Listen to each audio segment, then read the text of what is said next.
চিম্বুকে আছি রে।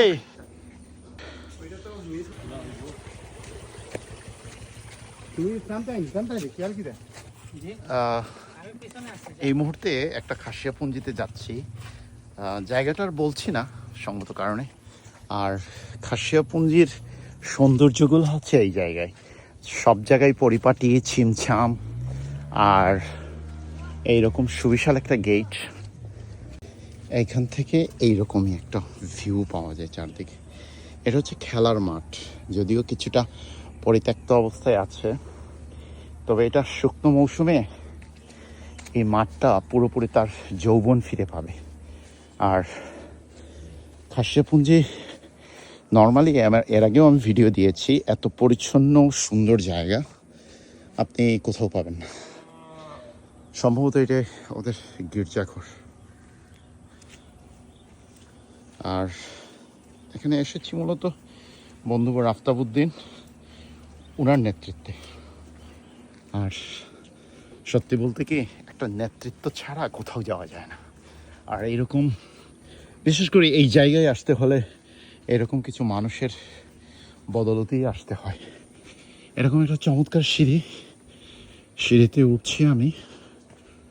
আর ভাবতে পারেন এটা স্বর্গের একটা সিঁড়ি আর কি, যে সিঁড়ি দিয়ে আমরা স্বর্গে উঠছি। এখন বুঝেন কতটা উঁচু একটা জায়গায় উঠছি।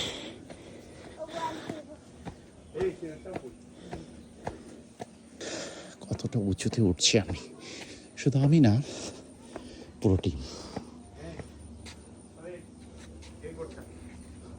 ও ওটা নেই, ওটা ও, আমরা এই ঘরে যাবো, এই ঘরে।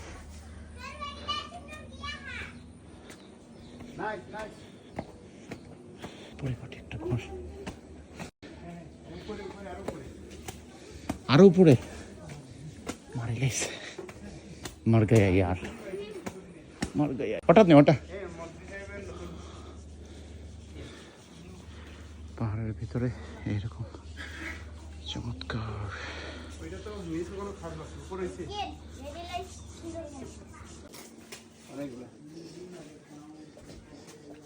দেখুন, ঘনবসতি কিন্তু পরিচ্ছন্নতা কতটুকু, এবং অনেক উপরে আমরা যাচ্ছি।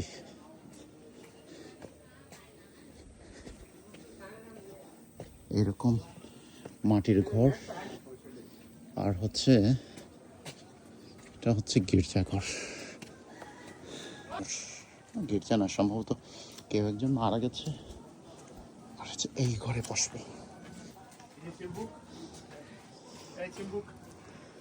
আমরা এখান থেকে ভিউটা দেখেন, কত সুন্দর। বলতে পারেন চিম্বুকে আছি রে। আমি বলছিলাম না এটা চিম্বুক, অথবা কুলাউড়ার চিম্বুক অথবা কুলাউড়ার সাজেক এইরকম। এবং খুব সম্ভবত এই দিকটা হচ্ছে কালো পাহাড়। হ্যাঁ, কালো পাহাড়ের যে অংশটা, ওইদিকেও অনেক অনেক বসতি আছে, যদিও দেখা যাচ্ছে না এইদিকে। ওইদিকে ঘুরে আসছে, আমি গেছি ওইদিকে ঘুরে, ওইদিকে নামা যায় আবার। ও আচ্ছা। ওই যে একটা সুন্দর একটা স্কুল আছে, আমার খুব ভালো লাগছে। ওই যে এখানে একটা স্কুল নাকি আছে, ছোট একটা স্কুল, তারা অন্যরকম পড়ায় তাদের শুধু। তাদের ওদিকে ঘুরিও, মানে কুলাউড়ার ভিতরে এইরকম একটা খাসিয়াপুঞ্জি আছে। এবং খাসিয়াপুঞ্জির মূল বৈশিষ্ট্যটা হচ্ছে এই জায়গায় যে এখানকার মানুষ সবাই একসাথে থাকে, এবং তাদের পরিষ্কার পরিচ্ছন্নতাগুলো চোখে লাগার মতো কিন্তু। আর ঠিক এইরকম একটা চমৎকার একটা পরিবেশে আমি এবং আমরা আছি। এটা হচ্ছে মন্ত্রীর বাসা। মন্ত্রী সাধারণত তাদের যে পঞ্চায়েতের যে প্রধান, তাদেরকে মন্ত্রী বলেই মেনশন করে ওরা। এরকম চমৎকার একটা জায়গায়, সামনে হচ্ছে কালো পাহাড়। ভিডিও সম্পর্কে আপনার মূল্যবান মতামত জানাবেন। আজ এইটুকুই। প্রকৃতি, সংস্কৃতি ও জীবনের গল্প নিয়ে আবারও একদিন হাজির হব আপনাদের সামনে।